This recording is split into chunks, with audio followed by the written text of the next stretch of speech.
welcome to this panel of the Time of the Right Festival, and this panel is on sport and politics. And it comes at a very appropriate time because SACOS, the South African Council on Sport, celebrated its 50th anniversary last week.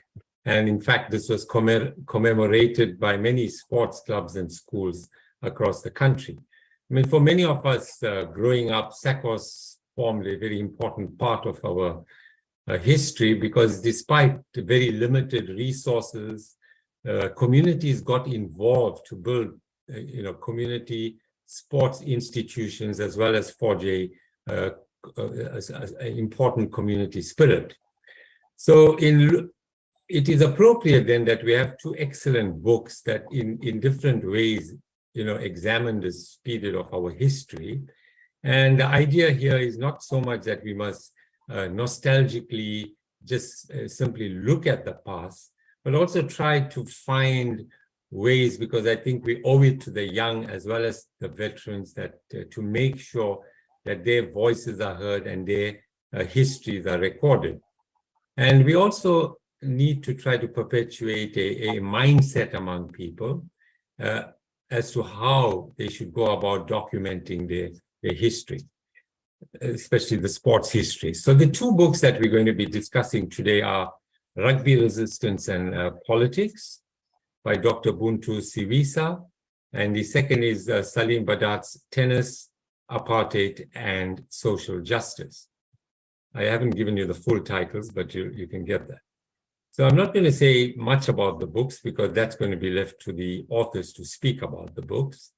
Dr. Siwisa briefly obtained his DPhil in Politics and International Relations on a Rhodes Scholarship from the University of Oxford. He has worked in different positions in various parts of Africa. He lectured in politics at the National Nelson Mandela Metropolitan University in Port Elizabeth. He was a senior research associate at the Center for Democratic Development in Ghana. He was also represented South Africa in the Peace and Security Cluster in the BRICS Academic Forum.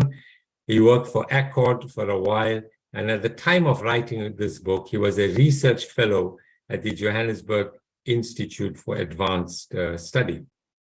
Saleem Badat is at present a research professor in the Department of History at the University of Free State.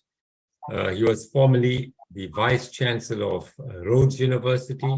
He was also the first program director of international higher education and strategic projects at the US-based Andrew Mellon Foundation, and he had a short stint at UKZN as a research professor. Professor Badat is a tennis player himself, and he represented the Natal provincial schools team, and he is also the junior tennis and singles double champion. Both our authors have previous publications. Professor Badat's books include The Forgotten People, Political Banishment Under Apartheid. He has also written a book on Black student politics, as well as on apartheid education, while Dr. Siwisa has also published some fictional works in anthologies of short stories. So I'm not going to say any more about this because we are here to listen to them. I'll start with Dr. Siwisa. Your story starts with Dan Qeqe responding to Joe Pamensky. Joe Pamensky's comments about black cricketers. And it's really a wonderful way to start the book because it immediately engages the reader. And last week, we lost Joe Pamensky, and amongst the many sort of tributes to him, the CSA, stated, working alongside Dr. Ali Barker, Pamensky kept the game of cricket alive during the dark days of apartheid and pushed to integrate the game within Black communities. He also oversaw the move to multiracial cricket, and in doing so was involved in the rebel tours of the 1980s and eventually South Africa's readmission to the World Game a few years later. So I'm wondering if you can just tell our listeners briefly what exactly happened and how Dan Qeqe responded to Pamensky, and how you view this tribute to Pamensky in light of that particular incident? And what does it tell us about the state of sport today? Thank you. Over to you. Well, thank you, Goolam. I remember quite vividly that apart from this newspaper article, but when I conducted an interview with one of Dan Qeqe's contemporaries at the time, he remembered quite well that incident, and that he had called someone from the Herald to come and take a picture in response to what Pamensky had said. And at that time, Pamensky had made a deeply, I would say, racist statement about the abilities or the inabilities or the aptitude or the lack of aptitude of Black sportsmen, particularly in cricket, that they were not particularly attuned to cricket. And now Dan Qeqe, having grown up, number one, in an area and in a time where non-racial sport really was a norm, I should put it that way. Now, this was before the institution of apartheid in Fort Beaufort. For him, this really riled him up. And it also flew against what he fought for and what he was fighting for at that time. So Pamensky really appeared not only as part of sports establishment, but as part of the apartheid sports culture that Dan Qeqe and his contemporaries fought really hard against, to try and inculcate this culture of equality in sports. And as you had mentioned earlier, to also try and push forward some of Sarkozy's principles and guides towards pushing for non-racial sports. So then the second part of my question is, how do you react to the eulogy that Cricket South Africa writes about Pamensky's contribution to Black cricket in South Africa? I'm surprised. It's completely wrong. It's completely incorrect, and I think it's quite an inaccurate reflection of history, because that article that was carried out and reflected in my book, now this was in the late 70s,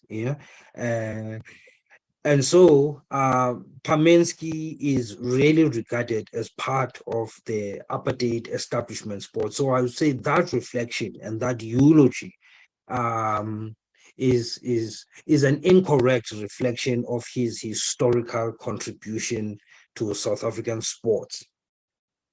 Thank you. Professor Badat, could you tell us briefly what your book is about and what brought you to this project? Sure. So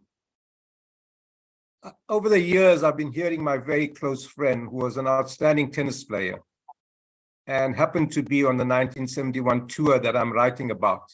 His name is Saleem Badat. He's from Durban.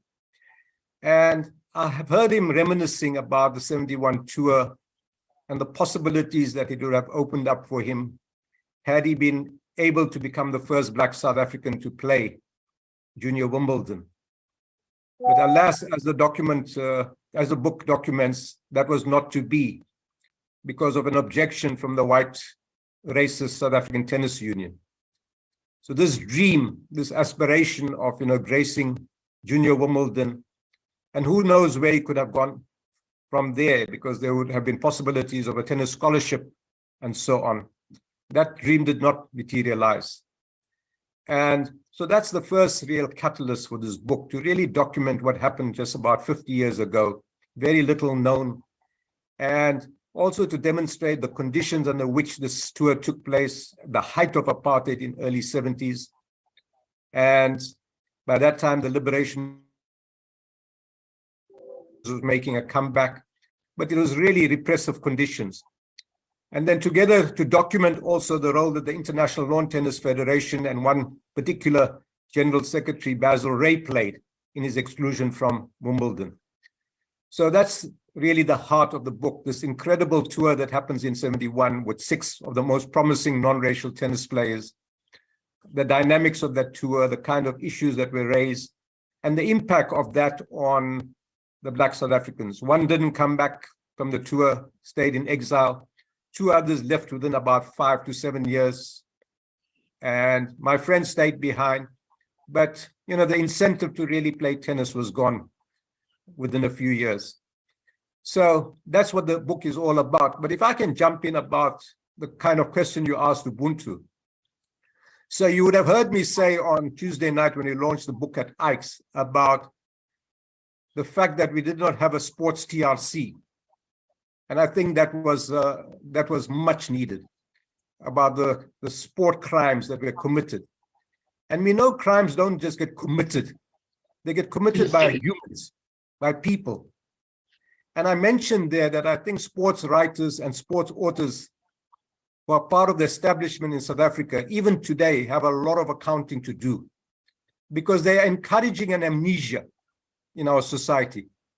Not only encouraging amnesia, they falsify the facts when they pay tributes to Pemensky in the way they do, when they pay tributes to Ali Bacher or Owen Williams in the way that they do. They don't understand that they're also denigrating non-racial sports persons by the glowing tributes they pay to the Peminskys and the Bachers and the Owen Williams, who we must have no doubt about were part of the racist establishment in South Africa. And their activities was very much part of the suppression of Black sport and non-racial sport. So even today on TV, in radio, in newspapers, when you hear these kind of characters being lauded, and often by Black journalists and Black sports people who are in Cricket South Africa or Tennis South Africa, it really makes a mockery of the sacrifices and the struggles that people fought in the 1970s and 80s. Thank you for that. Dr. Siwisa, could you tell me briefly, what your book is about, and also what brought you, what interested you in the story, and how emotionally vested you are in the story, and whether that helped to hinder your research? Well, let me start with the latter. Let me respond to the latter part of your question. The book came out of a conversation I had with Dr. Ngulunga, who is then the director of the Johannesburg Institute for Advanced Studies. So he had given me a call in August 2018 and informing me about a project that the Johannesburg Institute for Advanced Study, GIAS in short, was running.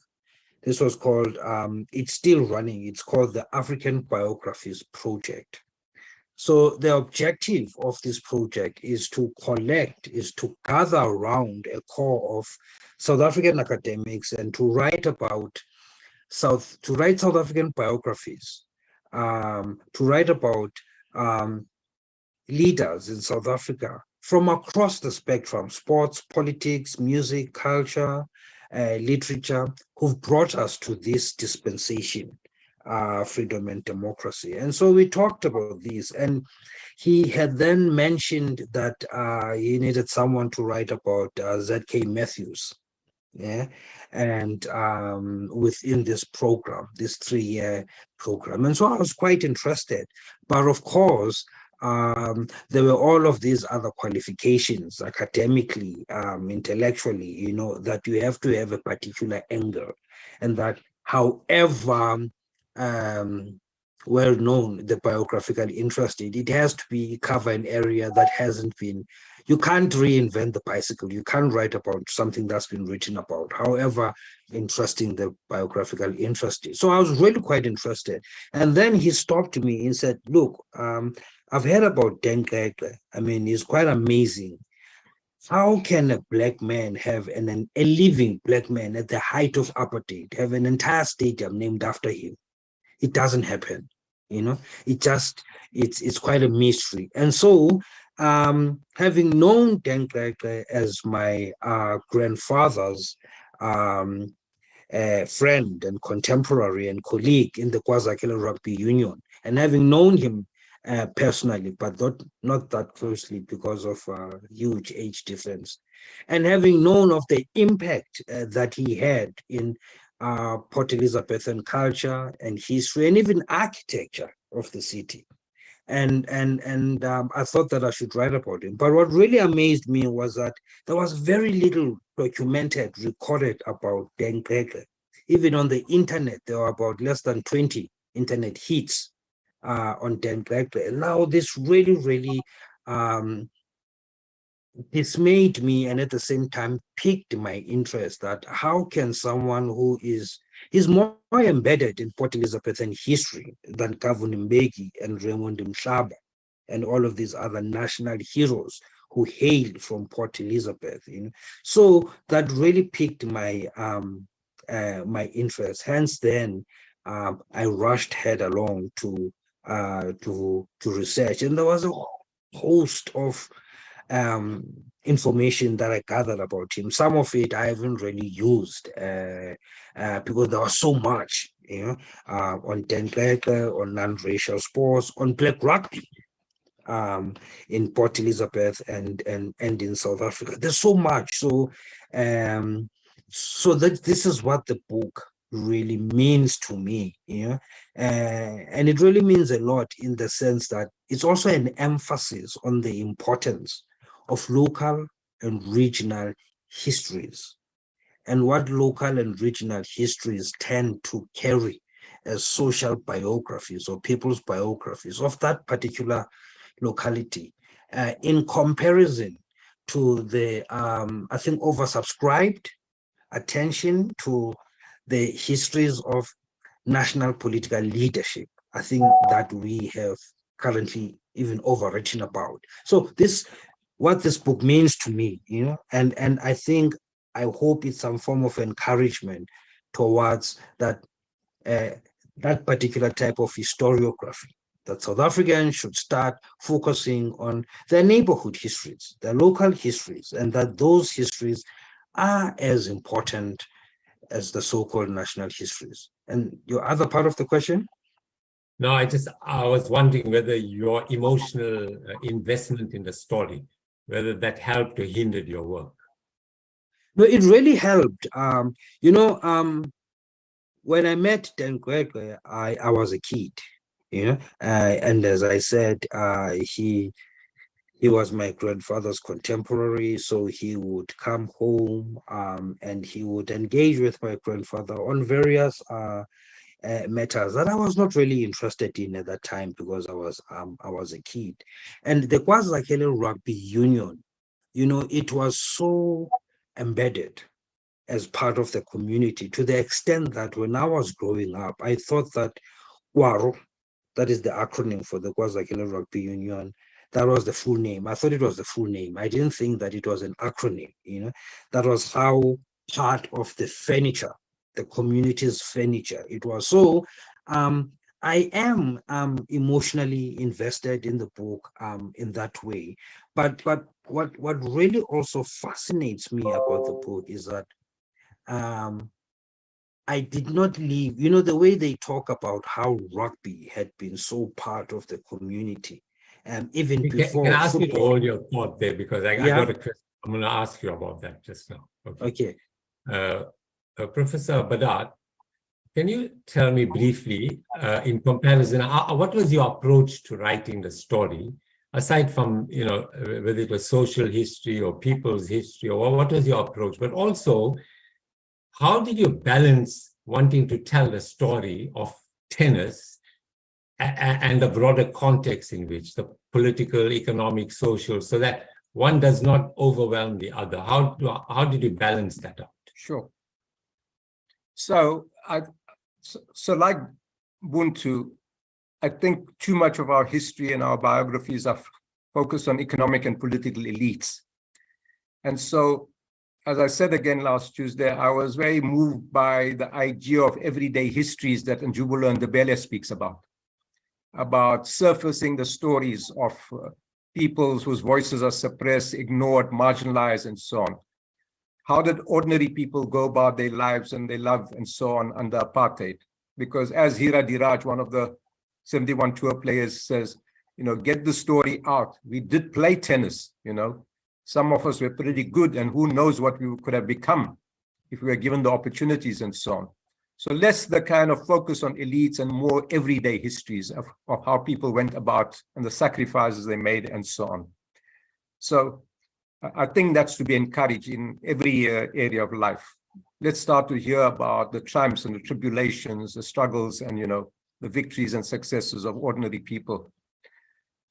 Like Buntu also, and well, I must congratulate you, Goolam, because your biography of Chota Motala, mine is not a biography or even of 6 players, but your biography of Chota Motala, I think, does a brilliant job of weaving in the context and the circumstances with the biography. Whereas as a scholar and an academic, I would have maybe started by sketching out the entire political economy of apartheid and so on, and then locating sport within that, and then locating the tour. By that time, it's 500 pages, So I took a leaf about that, about how to narrate the story. I do so in the first part and then focus more on the tour, because as you would appreciate, there's no way you can speak about sport without speaking about the political and social relations and structures under which this was happening. It so profoundly shaped sport, right? And every code of sport and so on. So I do some of that, taking a leaf from you of how to make it more, readable, and how to do it in a way that doesn't bore people about the old apartheid political economy and so on. So, and the book also is written unlike other books. I think one of the reviewers was rather thrown by the short paragraphs and the short sentences. It seems to me the reviewer didn't like that. And the point is the reviewer is missing why the book. It's not for people with PhDs or for academics. It's for a popular audience. It's written for a certain audience. And I think that's a challenge for us academics to really write in ways that, so-called ordinary people can engage the book and enjoy it, and so on. So I saw that as a challenge, and my old grassroots community newspaper writing really helped me there, focusing in a certain way of writing it, short sentences, short paragraphs, keeping it active, lively, and so on. So it was a lot of fun in that sense. But the last point I want to say about this is when you, as Buntu says, you get very involved in this project, and I was thinking, the first book on Black student politics probably took 10 to 12 years. The second one, Forgotten People, as you know, took 30 years. This one took about 2.5 years because it was a certain passion, a certain emotion that was driving you, right? But at the same time, you're reminding yourself, hey, you must also be dispassionate. The fact you're writing for a popular audience doesn't mean you can take license. You need to check everything. You need to be, going to the archives, triangulating stuff, and so on. The fact that you don't like some of the personalities because of the kind of role they played in apartheid sport doesn't mean you can be cavalier about those people and so on, So the fact of passion and emotion and so on is a huge catalyst. It drives you, but it also puts a certain responsibility on you. At the end of the day, it must still be a disinterested, dispassionate account. Okay, Dr. Siwisa, just going to throw a curveball at you. What approach did you take, to writing a biography? Because, Siraj Rasool and Jonathan Hislop have debated extensively about writing biography. So obviously you cannot put things from A to Z, but I am interested, what specifically did you want to capture about Baas Dan's life and whether you think you've done so successfully? But also there are certain parts, did they disappoint you? For example, we know that some of the so-called heroes in the story, like the Majolas and the Watsons brothers, there are, things have emerged subsequently which do not reflect well on them for the period that they are covered in this story. So how did you find that painful? How did you handle that part of the story? Well, firstly, the way I approached the research on the biography was that it was rather really kind of natural, starting from what is known, moving to the unknown territory. Yeah.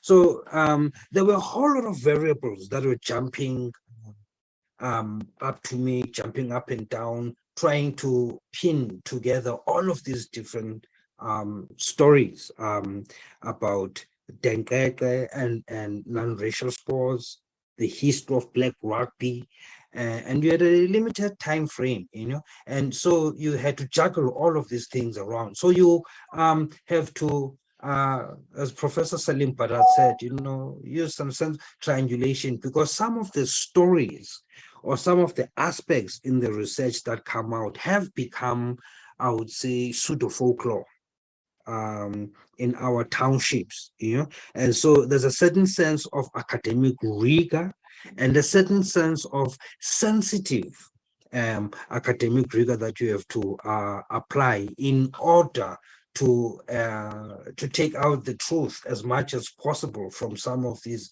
stories, and triangulating them with secondary material, archival material, and generating your own oral literature, so the story leads you, really, and it leads you to a whole lot of variables that you have to stitch together, as I said, that come out of all of these stories.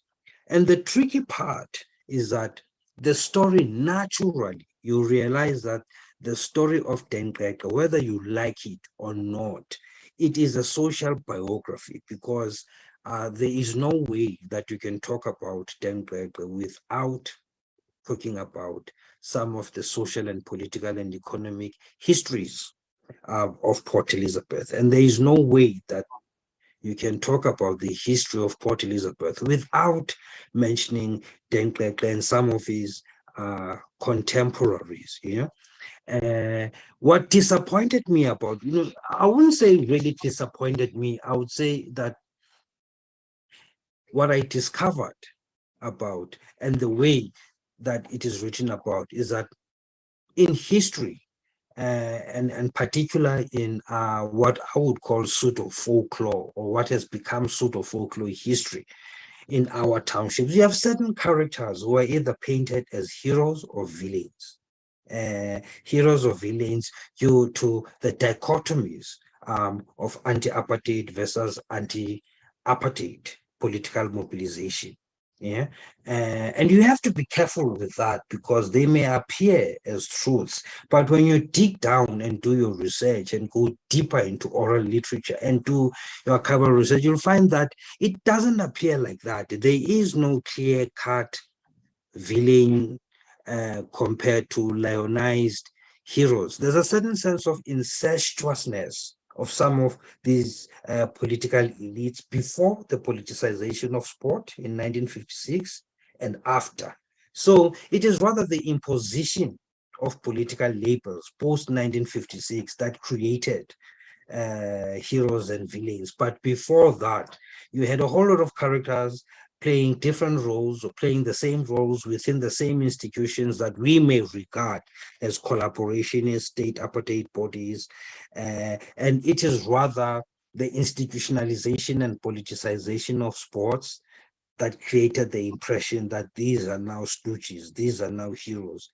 But when you look at the heroes and the roles that they played, they were really not clear-cut. You had no sense of heroes and no sense of feelings. These were people who were playing their roles, safeguarding their interests, and there was really no clear cut of roles of who's an apartheid stooge and who is not, who's a hero and who's not. And so some of the characters that I encountered and that I embedded in sports history, so you may find that they're really incorrectly situated in folklore or pseudo-folklore sports history as villains, and they're not really that. They're not really that at all. And some of the heroes that we may regard as heroes, they are not fully heroes. So your research then has to cut out and make out these clear delineations so that you cut out the fog of what has become pseudo folklore history to real history. So that in a sense becomes really disappointment, because you find that your hero, or what you regarded as your hero, or a faction of people who are, who regard that person as a hero, is not really, a hero, and that he did some things that and I attached himself to some ideologies that were not particularly progressive, and he did some things and attached to some institutions that were not particularly politically progressive. And the villains, or people who they thought were villains, they didn't do anything that was exceptional, that the so-called heroes didn't do. So you really have to have that clear-cut sense, and that can only come out through your research as an historian and as a scholar. Okay, thank you. So obviously, in any discussion of sport in this period, we cannot escape the question of race, right?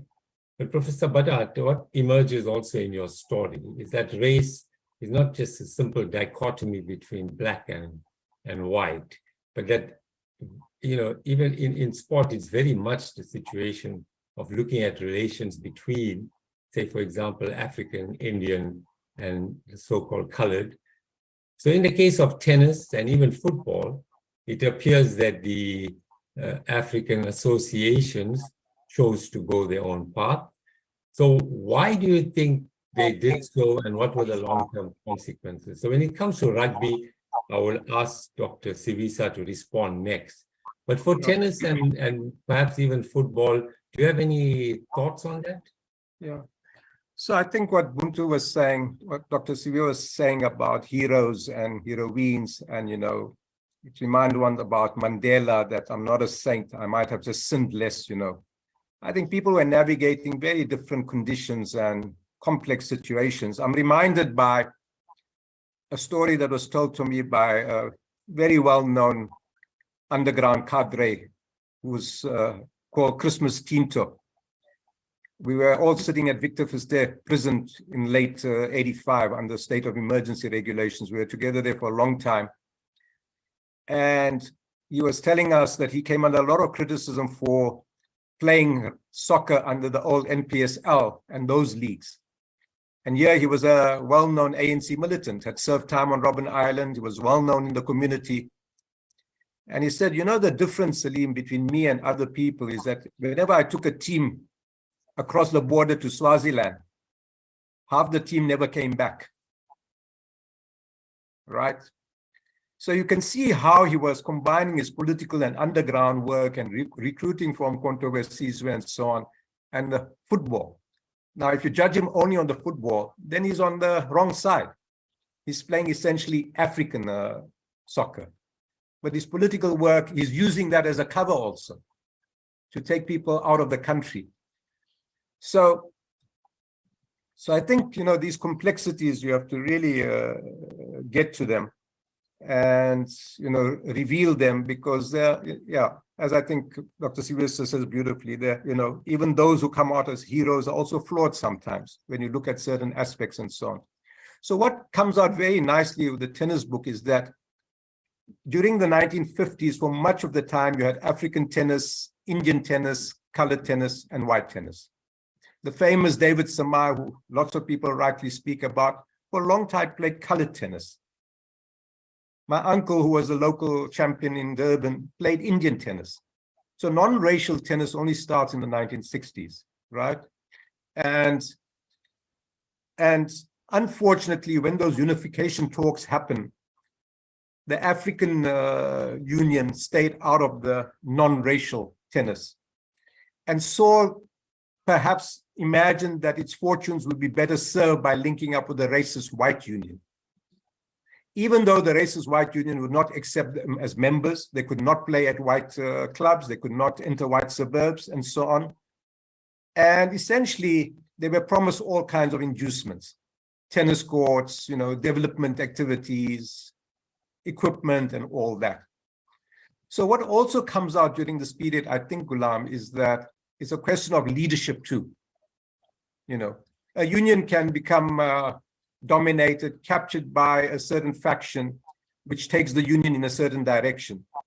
Later on, that same union was essentially African and that had been part of the white union in a subordinate way, broke and became part of the non-racial union under new leadership, right? So these things were also, and so the question of what is non-racialism during those periods is something that has to occupy us, you know.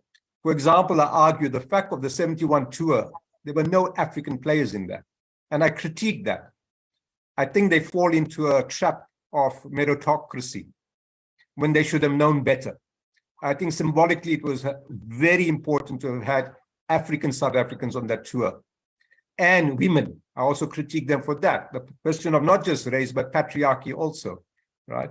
But the fact is that the 71 tour is still a non-racial tour. The ideals that were being promoted was non-racialism. The players were black in the black consciousness sense of the word, right? So what is black and what is white and what is non-racial and so on are fluid ideas and concepts, and we have to be attentive to those kinds of things. Thank you. So that brings me to the other part of the question, which was Kwaru. I mean, even football, which was the sport of the masses, you know, opted not to be part of the federation, for example, the non-racial. But the Kwaru opted to be part of the non-racial rugby structures. So, Dr. Siwisa, maybe you can tell me and just reflect also on the longer term impact of this. So it remains part of that. And then you started telling us about this building of the stadium and what it meant for the community.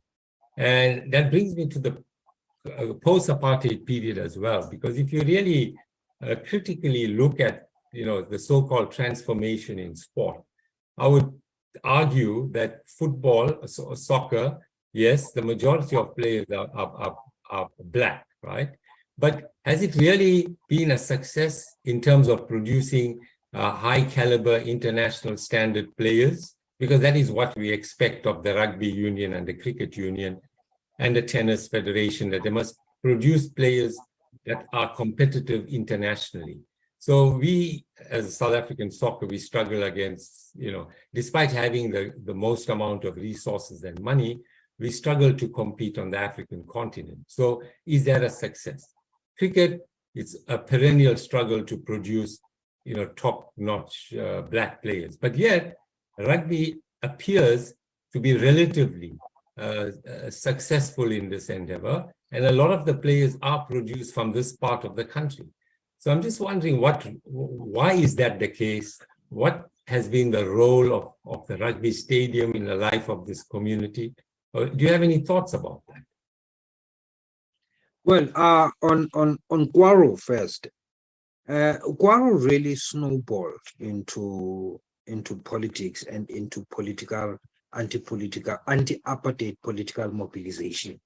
So when the KwaZulu Rugby Union, Kwaru, was formed, it was at that time really preoccupied with petty, non-political administrative squabbles, yeah, as the clubs had been since the 1950s. I mean, Mani Buli notes it in his book, Our Forgotten Heroes, that the characteristic feature of black sports is dissensions and fractions and squabbles, you know, and that was also quite a characteristic feature of black rugby, and what also led to the KwaZulu Rugby Union. So really at that time, Kwaru snowballed into non-racial politics. It snowballed out of necessity because really, after it had been rejected by so many unions for affiliation, it then ran into the South African Rugby Union, SARU. Yeah?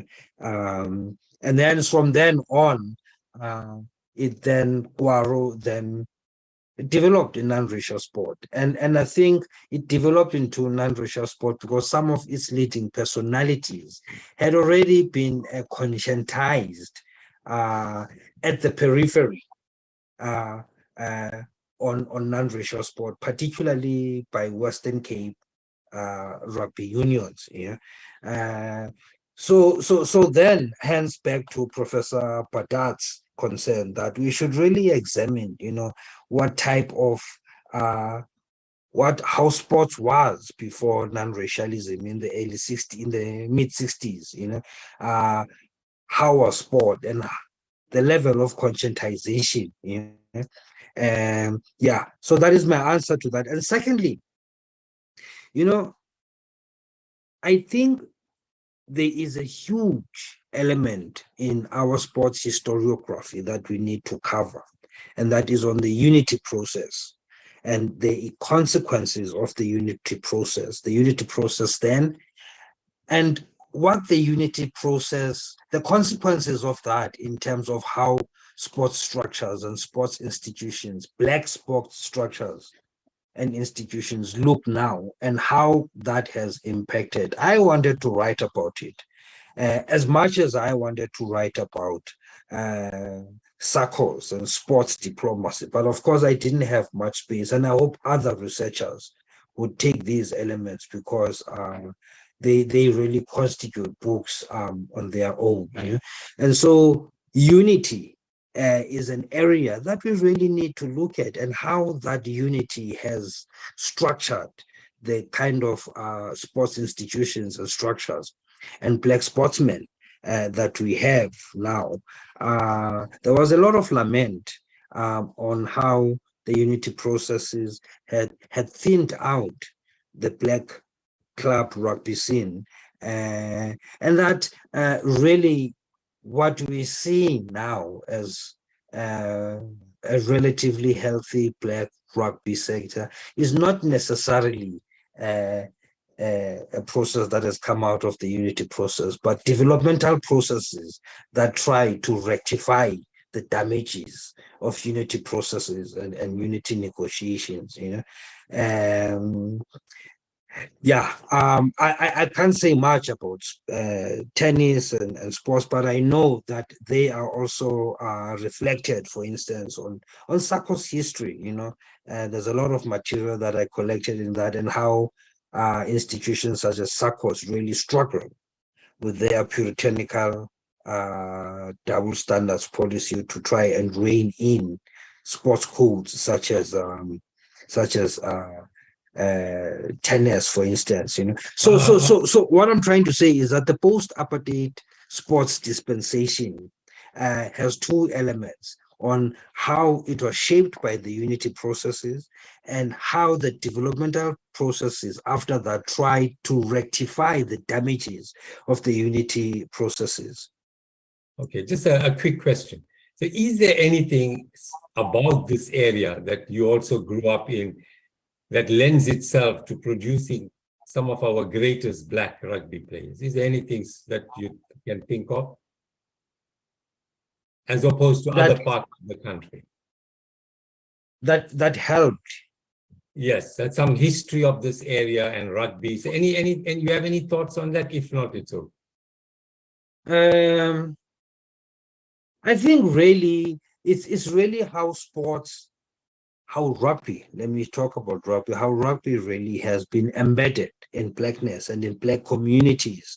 That is what really has emotionally attached rugby to Black communities, and that has been its mainstay, its lifeblood for it to remain as part of communities, despite after unity processes, how Black rugby had been dealt a bad blow, until much later on. And so all of those historical processes that I write about in the book, how the church, the Black intelligentsia, how they helped to embed rugby into Black communities, and as such, so despite all of the ravages that Black rugby experienced, it stayed. So I think that is one major factor, because culturally and socially, it's an aspect. I mean, there are even songs that are part of the culture in townships that are sung about Black rugby and Springboks, and the manner in which they are sung. They are part of the Black traditional repertoire of singing. So that's an indication of how that aspect of our history of embedding rugby or histories of Black rugby really helped rugby to remain rooted in Black communities despite the years of that rugby didn't really receive a good deal. Okay, thank you for that.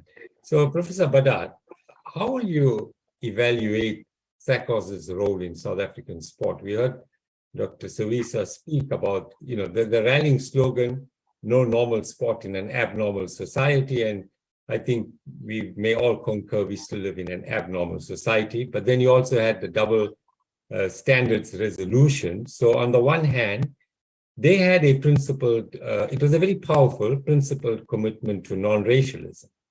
And they also successfully mobilized for the exclusion of most white sport from international sporting bodies.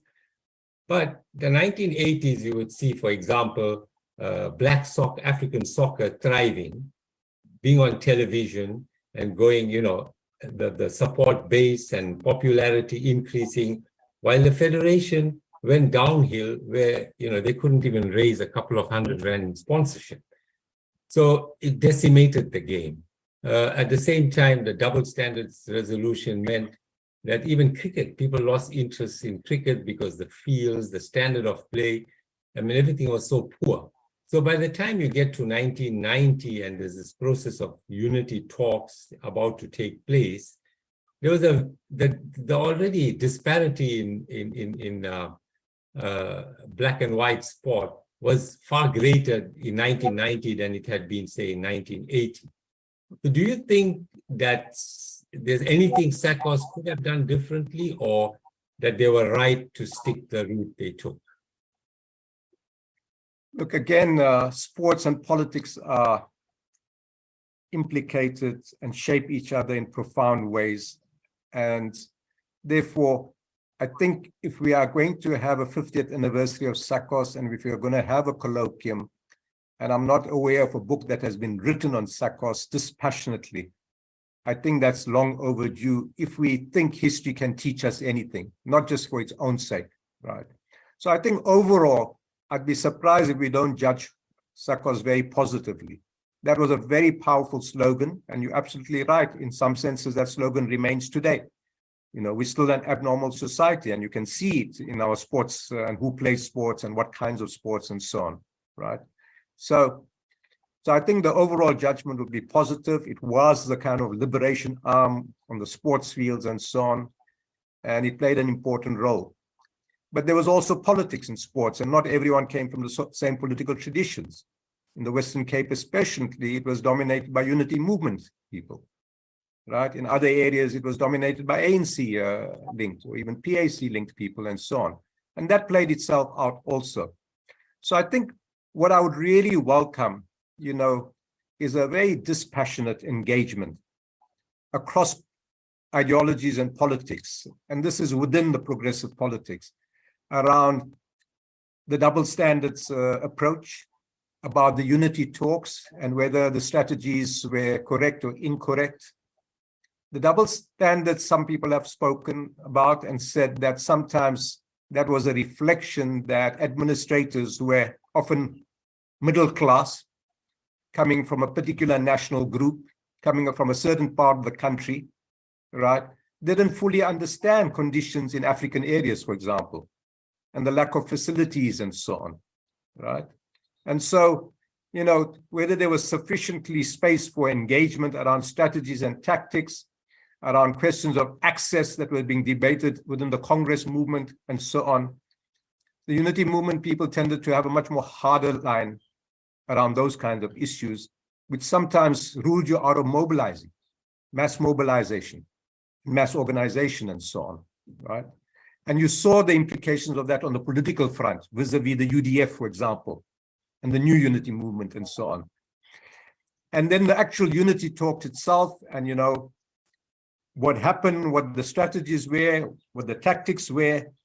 And I don't think you can just judge from the outcomes. I think the critique of the lack of transformation in sport, the lack of non-racialism in sport, that's valid, right? But I don't think you can project from this outcome the fact that some people were right, some people were wrong. I think we must also analyze what happened afterwards. What kinds of people went into these structures, whether it's Tennis South Africa and others, for what reasons did they go into that, right? We must ask hard questions about that. Whether some of the Black people who went into that were suitable in terms of what happened. I speak about a lot of those people as a gin and tonic club, as you have heard me say sometimes. The first class business flyers, the five-star hotel people, right? When the priority should really be school level sports in the communities. You've heard me bemoan that I think in Black areas in general, African colored Indian areas, less tennis is played today than it was in the 70s and 80s. And certainly that spirit and tradition is not there and so on, right? My friends are right now talking about waxing lyrical about paddle tennis, Yeah. And I gently point out to them, 400 rands an hour, hiring the racket is not cheap, hiring the ball is not cheap, 8,000 rands for a racket. What are we talking about? We're talking about essentially a sport for the elites, for the middle classes who can afford those kind of things. That's not for ordinary working class, rural, poor people and so on. The investment is too much, right? So I think some of that has happened also in our national codes and so on. The drive for producing the Wimbledon winner or the World Cup winner has completely dominated the developmental aspects of ensuring sports is predicated on school sport, and at youth level and in communities and so on. So I think we must have these debates and arguments dispassionately and disinterestedly without wanting to score political points, We were right, you were wrong, and that kind of stuff. I don't think that takes us forward. So my appeal would be is when we reflect on SACOS and its 50th anniversary, put the banners and the badges aside. Can we talk about this dispassionately? Can we reflect critically if we want to find a way forward? But not come there to score political points, We were right, you were wrong. We always knew the ANC would sell out and that kind of stuff. That's too easy. So picking up on that last point, Dr. Siwisa, in your book, you state that the NSC warned that unification had to be between equals, otherwise it would affect the way path going forward. But some would argue, many people have argued that the formation of the NSC actually hijacked the sports program from SACOS, sidelined SACOS, and they rushed into international sport very quickly. Within a year, you had the tour to India. So there was really no incentive for grassroots transformation. So do you think your assessment of the NSC may be a bit kind, or you stand by your assessment? I think in the book I was trying to reflect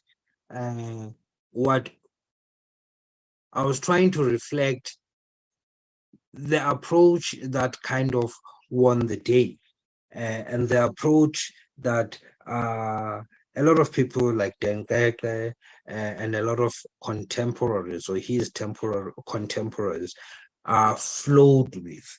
But from my own research, the